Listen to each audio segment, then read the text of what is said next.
जो टॉपिक है वो बाइनोमियल थ्योरम है। बाइनोमियल थ्योरम बहुत ही आसान सा टॉपिक है ना, इसको बस ध्यान देना है, इसमें 3-4 चीज़ें हैं। तो बाइनोमियल थ्योरम ये जो लेक्चर हम लोग कवर करेंगे, कवर करने के बाद हम लोग सीखेंगे कि किसी भी बाइनोमियल थ्योरम को हम लोग एक्सपैंड कैसे करते हैं। ठीक है, तो हम लोग सीखेंगे कि ये x प्लस वाई अगर मेरे पास लिखा रहेगा तो इसका पावर n को हम लोग एक्सपैंड कैसे करेंगे, हम लोग इसका एक्सपेंशन सीखेंगे, है ना, कि एक्सपैंड कैसे करते हैं।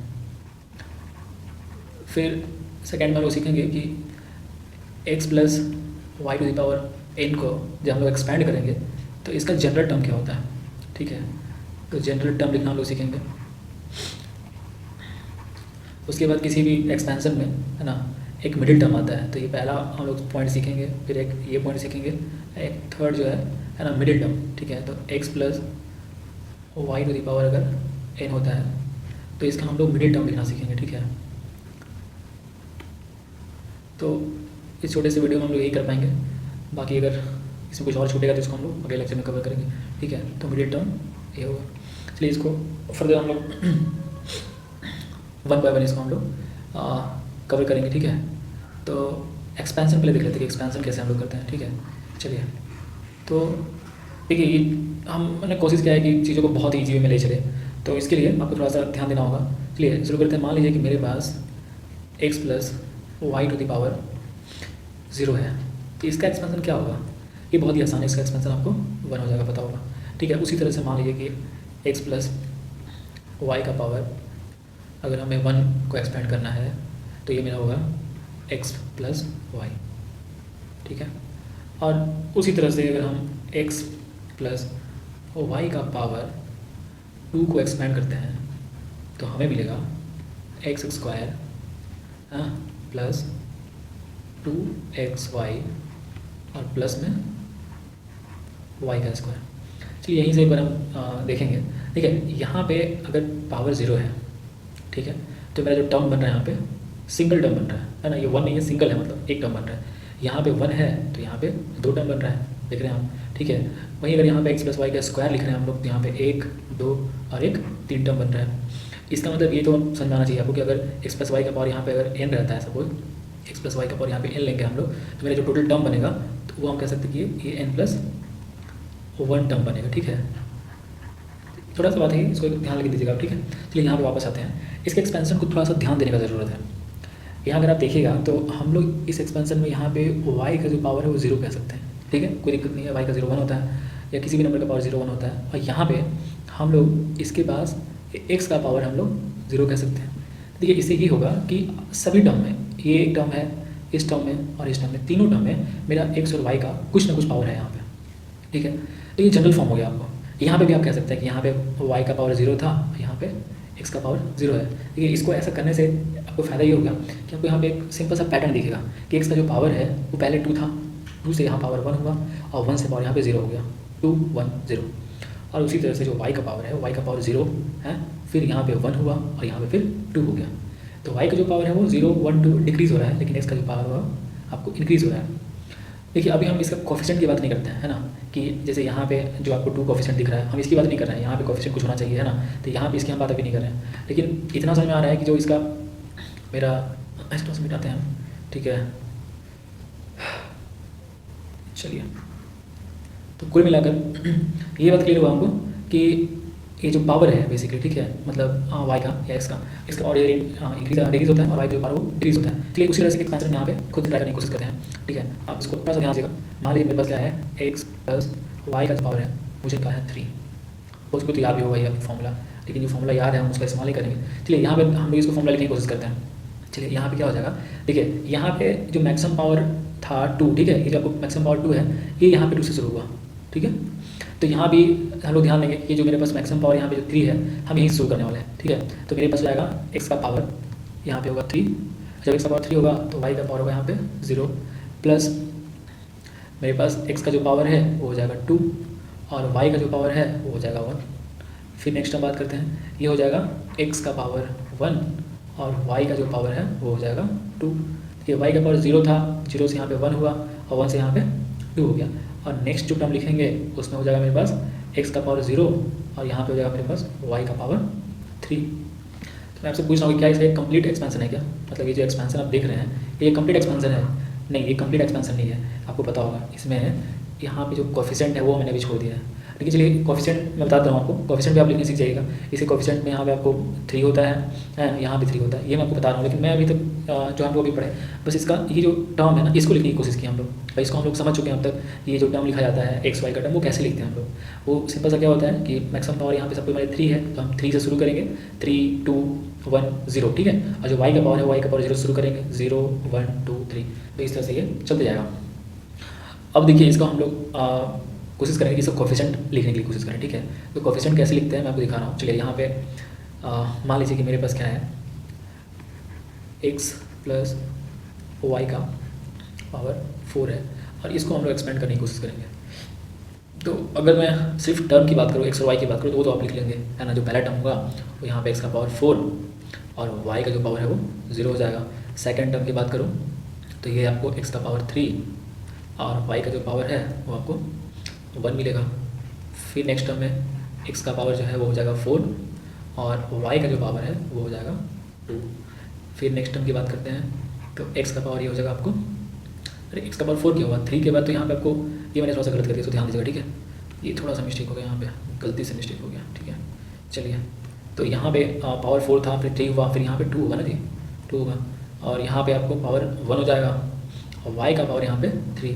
एक आखिरी टर्म लिखना है, इसको हम लोग थोड़ा, है ना, यहाँ पे लिखते हैं। तो आखिरी टर्म ध्यान दीजिएगा, कंफ्यूज नहीं करना है। तो ये मेरे पास हो जाएगा एक्स का पावर 0 और ये वाई का जो पावर है वो आपको यहाँ पे हो जाएगा 4। अब रही बात इसका कोफिशिएंट कैसे लिखें। देखिए कोफिशिएंट लिखने में आपको बता रहा हूँ, ध्यान दीजिएगा, बहुत ही आसान है। कोफिशिएंट हम लोग बेसिकली इस वाई का जो पावर यहाँ पे 0 है या वाई का पावर यहाँ पे 1 है, वाई का पावर 2 है, इसको देख के हम लोग करते हैं। तो ये जो मैक्सिमम पावर 4 है तो उसको हम लिखेंगे 4c, और ये 0 यहाँ पे है तो इसके बदले यहाँ पे 0 लिखते हैं। फिर नेक्स्ट टर्म की बात करेंगे तो यहाँ पे जो कोफिशिएंट है यहाँ पे हो जाएगा 4c, और यहाँ पे 1 लिखा हुआ है तो यहाँ पे हम लोग 1 लिखेंगे, ठीक है। सिमिलरली यहाँ पे 4c और ये वाई का पावर 2 लिखा हुआ है तो यहाँ पे हम लोग 2 लिखेंगे। और यहाँ पे आपको पता है ये हो जाएगा 4c, वाई का पावर 3 है तो 3, यहाँ पे 4c, वाई का पावर 4 है तो ये आपको 4 हो गया। तो इसका एक्सपेंशन इतना आसान है, ठीक है। तो ये बहुत ही आसान है, आप इसको एक ट्राई कर सकते हैं। जैसे हम लोग को पता है एक्स प्लस वाई का पावर 3 कितना होता है, तो क्यों एक बार इसको चेक कर लिया जाए, ठीक है। एक्स प्लस वाई का पावर 3, ये इसके अकॉर्डिंग मेरा आ रहा है कि नहीं आंसर इसका। तो एक्स प्लस वाई का पावर अगर हम लोग 3 लिखते हैं तो इसको एक साथ लिखेंगे, ठीक है, ध्यान दीजिएगा। चलिए पहला जो टर्म होगा उसमें एक्स का जो पावर है वो क्या हो जाएगा, 3 हो जाएगा, और वाई का जो पावर है वो 0 हो जाएगा। और इसका जब कोफिशिएंट लिखेंगे तो कोफिशिएंट यहाँ मैक्सिमम 3 है, ये जो आपको देख रहे हैं 3 है, तो यहाँ लिखेंगे हम लोग 3c, और वाई का जो पावर है वो यहाँ पे 0, प्लस नेक्स्ट टर्म की बात करेंगे तो यहाँ पे एक्स का जो पावर है वो हो जाएगा 2 और वाई का पावर हो जाएगा 1, और यहाँ जो इसका जो कोफिशिएंट लिखेंगे वो क्या हो जाएगा 3c1। फिर नेक्स्ट टर्म की बात करते हैं तो ये आपको हो जाएगा एक्स का पावर हो जाएगा यहाँ पे 1 और वाई का जो पावर है वो हो जाएगा यहाँ पे 2, और इसका कोफिशिएंट क्या होगा भाई, तो ये हो जाएगा 3c और ये 2, क्योंकि वाई का पावर 2 है। और इसके लिए आखिरी टर्म थोड़ा सा इसको यहाँ पे हम बाउंड्री बना देना चाहेंगे, नहीं तो फिर कन्फ्यूजन यहाँ पे क्रिएट हो सकता है। चलिए ये ऊपर के लिए, ठीक है। तो जो नेक्स्ट टर्म होगा यहाँ पे इसको लिख देते हैं हम लोग, तो ये हो जाएगा एक्स का पावर 0, वाई का पावर 3, और यहाँ पे 3c 3 नीचे क्यों, ये वाई का पावर 3। जो इसको आप सॉल्व करेंगे तो 3 से 0 1 होता है, तो ये आपको एक्स क्यू हो जाएगा, और वाई का पावर 0 कोई मतलब नहीं होता, तो ये भी आपको कैंसिल हो गया 1 होकर, ठीक है। प्लस में यहाँ पे 3c1 का वैल्यू आपको 3 होता है ना, जब ये यहाँ पे हो जाएगा 3 और x² और ये y, ठीक है। फिर नेक्स्ट टर्म की बात करेंगे तो ये आपको हो जाएगा 3 से 2 पे जो वैल्यू होता है वो भी आपको 3 होता है, तो 3 हो गया, ये x और ये y का स्क्वायर, प्लस में 3 से 3 आपको कितना होगा 1 हो जाएगा, तो ये आपको 1 और x का पावर 0 है तो वो भी कैंसिल, तो मेरे पास यहाँ पे y का पावर 3 बचेगा। अब ये आपका एक्सपेंशन होगा, इसको आप मैच कर सकते हैं, है ना। तो इसका जो बेसिकली एक्सपेंशन इस तरह से हम लोग करते हैं। इसमें कुछ लोगों को अगर कन्फ्यूजन हो रहा होगा कि ये जो है ना 3c1 ये या फिर 3c0, इसको हम लोग कैसे सॉल्व करते हैं, बहुत लोगों को पता होगा, वैसे ही बहुत आसान छोटा सा चीज़ है, लेकिन फिर भी जिसे अगर प्रॉब्लम होगा तो मैं उसको एक बार बता देना चाहूँगा, ठीक है। तो इसको आप एक बार नोट कर लीजिए, इसका स्क्रीनशॉट ले सकते हैं आप। बाकी मैं आपको सिखा रहा हूँ कि 3c0 3c1 वगैरह कैसे लोग निकालते हैं। चलिए यहाँ पे देखिए, मान लीजिए मेरे पास बेसिकली ये जनरल टर्म लेते हैं हम लोग, ये NCR लेते हैं, ठीक है। जब NCR को आप सॉल्व करेंगे तो आप यहाँ लिखेंगे n फैक्टोरियल अपॉन में n में से हम लोग r माइनस कर देंगे और इसका फैक्टोरियल निकाल देंगे, ठीक है। और इंटू में ये जो r था उस r का भी फैक्टोरियल निकाल देंगे। अब ध्यान दीजिएगा बात को, मान लीजिए हमें लिखना है 5 फैक्टोरियल, तो ये तो पता होना चाहिए आपको कि 5 फैक्टोरियल का मतलब होता है 5 × 4 × 3 × 2 इंटू 1। उसी तरह से अगर आपके पास मान लीजिए कि 4 फैक्टोरियल लिखा हुआ है तो ये 4 से लेकर हम लोग घटते हुए 1 तक मल्टीप्लाई करते जाएंगे, 4 इंटू 3 इंटू 2 इंटू 1। एक बात और ध्यान दीजिएगा कि 0 फैक्टोरियल का जो वैल्यू होता है वो आपको 1 होता है।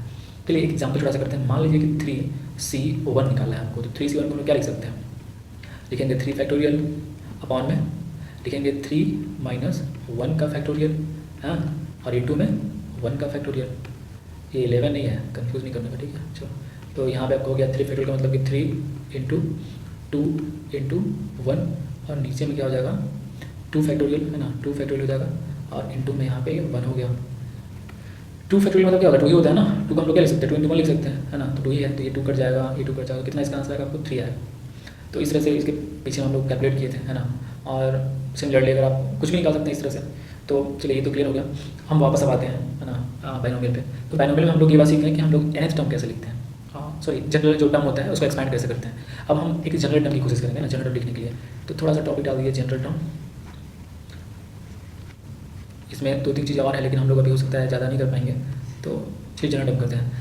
जनरल टर्म में देखिए ध्यान दीजिएगा बात को। अगर मान लीजिए कि हम इसको एग्जाम्पल लेते हैं बेसिक से, ध्यान दीजिएगा, x प्लस वाई का पावर मान लीजिए कि हम लोग जो 4 निकाले थे उसमें हम लोग पहला टर्म क्या लिखे थे, पहला टर्म था मेरा x का पावर 4 हो जाएगा, है ना, और y का पावर 0 हो जाएगा। और सब कोफिशिएंट क्या लिखेगा यहाँ मैक्सिमम 4 है तो हो जाएगा ये 4c, और y का जो पावर होता है यहाँ पे 0 चढ़ा देते हैं, और एक और टर्म लिखेंगे, है ना, सेकंड वाला, ये हो जाएगा x का पावर 3, y का पावर यहाँ पे 1, और ये 4c ये 1।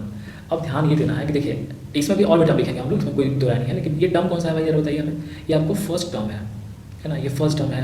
अगर इसके बारे में बात करेंगे तो ये मेरा सेकंड टर्म है, ये ठीक है, ये सेकंड टर्म है। तो अब ध्यान यहाँ पे ये देना है सिंपल कि अगर आपको फर्स्ट टर्म लिखना है, ठीक है, तो सी का जो सबस्क्रिप्ट है यहाँ पे ये आपको 0 लिखा रहेगा, ठीक है। उसी तरह से अगर आपको सेकंड टर्म लिखना है, दूसरा टर्म लिखना है, तो यहाँ पे आपको 1 है। तो इसका मतलब अगर हम फोर्थ टर्म की बात करें, है ना, फोर्थ टर्म की बात करें, तो फोर्थ टर्म में आपको आप ये कह सकते हो कि 4c, यहाँ पे 4 के बजाय यहाँ पे कितना होगा आपके पास, यहाँ पे 3 होगा, है ना, यहाँ पे आपको 3 होना चाहिए।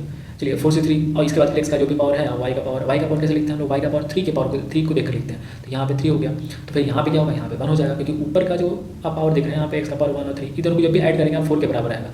ये x का पावर और y का पावर जो ऐड करते हैं हम लोग तो इसके बराबर, देखिए यहाँ भी देखिए 3 + 1 आपको 3 + 1 4 हो गया, है ना, 4 + 0 1 हो गया। तो ये तो ध्यान दीजिएगा कुछ नहीं है। तो अगर हम लोग अब जनरल टर्म की बात करें तो मान लीजिए हमको टर्म लिखना है t r+1, है ना, ये टर्म लिखना है। चलिए तो पहले बताइए ना कि किसका टर्म लिखना है हमको। यहाँ पे चलिए क्वेश्चन हम लिख देते हैं। मान लीजिए मेरे पास क्वेश्चन है कि x प्लस वाई का जो पावर है वो n है ना, और मुझे इसमें t r+1 टर्म लिखना है। आपको भी दिमाग में कन्फ्यूजन हो रहा है कि ये r+1 हम लोग क्यों लिए भाई, r+1 r क्यों नहीं ले लिए, है ना, r s टर्म क्यों नहीं ले लिए, तो वो आपको समझ में आ जाएगा क्यों। देखिए इसका सिंगल साइड थोड़ा सा रीजन है कि देखिए यहाँ पे सेकंड टर्म लिए हम लोग, तो सेकंड टर्म में यहाँ पे c का जो सब्स्टिट्यूट है वहाँ पे 1 लिखे हैं, मतलब ये 2 है तो यहाँ पे 1 है, यहाँ पे 4th है तो यहाँ पे 3 लिखा हुआ है। तो इसीलिए अगर हम यहाँ पे r+1 लिए हैं तो हमको यहाँ पे जो c का जो सब्स्क्रिप्ट है यहाँ पे हमको बस r लेने का जरूरत होगा, इसलिए यहाँ पे r+1 क्लिप लिए हैं ताकि कैलकुलेशन थोड़ा सा आसान हो सके। अब यहाँ पे तो जो सबसे हाईएस्ट पावर होता है उसको लिखते हैं हम लोग, तो आपको हो गया n, है ना, तो NCR, और ये x का पावर हम लोग कुछ यहाँ पे रखेंगे और y का पावर कुछ रखेंगे। तो y का पावर तो बहुत आसान है रखना, r के बराबर, मतलब ये c का सब्स्क्रिप्ट है उसी को यहाँ पे r देते हैं। तो बाकी क्या बचा भाई, तो n में से r अगर यहाँ पे चला गया तो बाकी क्या बचा, तो n - r। तो ये आपको जनरल टर्म हो गया, ठीक है, ये आपका जनरल टर्म हो गया। तो इसको आप ध्यान दीजिए, इस पर क्वेश्चन कर लेते हैं ताकि थोड़ा सा कन्फ्यूजन नहीं हो यहाँ पे, ठीक है। एक छोटा सा इसमें क्वेश्चन कर लेते हैं, इसको आप स्क्रीनशॉट ले लीजिए। चलिए एक छोटा सा क्वेश्चन करते हैं। यहाँ पे मेरे पास क्या है, x प्लस मान लीजिए कि y का जो पावर है वो मान लीजिए 10 है, और हमको निकालना है इसका 6th टर्म, ठीक है। 6th टर्म यहाँ पे क्या होगा, चलिए तो देखिए 6th टर्म निकालना मतलब यहाँ पे क्या हो गया, t6 ले लेंगे हम लोग। तो ये जो मेरे पास वैल्यू आएगा यहाँ पे हम लोग पहले लिखते हैं x का टर्म, ठीक है, और ये मेरा y हुआ। तो पहले तो ये बताइए मुझे कि यहाँ पे कोएफिशिएंट क्या लिखेंगे, इसका कोएफिशिएंट क्या लिखेंगे। तो कोएफिशिएंट में यहाँ पे पावर 10 है तो इसका मतलब कि 10 से शुरू करेंगे तो 10c। यहाँ पे क्या होगा भाई, तो यहाँ पे आपका 5 होगा। 5 समझने की ज़रूरत है आपको, हम दोबारा बताना चाहेंगे आपको कि यहाँ पे जो आप लिख रहे हैं ना, है ना, जो यहाँ पे 6 टर्म है तो यहाँ पे आपको 5 हो। याद कीजिए जो x प्लस वाई का पावर 4 जब वो एक्सपेंड किए थे तो पहला टर्म 4c 0 से शुरू हुआ था, तो यहाँ पे 0 था इसलिए यहाँ पे 5 लिए हैं। और अगर यहाँ पे 5 है तो y का पावर भी 5 हो जाएगा, और y का पावर 5 होगा तो टोटल पावर 10 है, तो 10 में से 5 घटाएंगे तो यहाँ पे 5 बचेगा, तो y का पावर 5 माइनस में है, इसलिए ये ठीक है। ठीक है, ये मेरा हो गया आपको जनरल टर्म, इस तरह से हम लोग लिख सकते हैं टर्म। बाकी इसको सॉल्व करना ही नहीं है, इसको सॉल्व करना है, इसको सॉल्व करना आपको पता होना चाहिए कैसे सॉल्व होता है। ये आपको 10 फैक्टोरियल आपको बताया था अभी जस्ट, 10 फैक्टोरियल अपॉन में 10 माइनस 5 का फैक्टोरियल, ठीक है, और इनटू में फिर से आपको 5 का फैक्टोरियल। तो इस तरह से ये कंप्लीट हुआ। इसमें एक छोटा सा टॉपिक है मिडिल टर्म, तो मिडिल टर्म इसको हम अगले वीडियो में करते हैं, बहुत काफ़ी लंबा वीडियो हो गया, ठीक है। अगर आपको ये वीडियो अच्छा लगता है तो आप हमें ज़रूर बताइए, ठीक है, और ख़राब लगता है तब भी बताइए ताकि इसमें हम कुछ सुधार कर सकें। बाकी मिलते हैं अगले वीडियो में। थैंक यू, जय हिंद।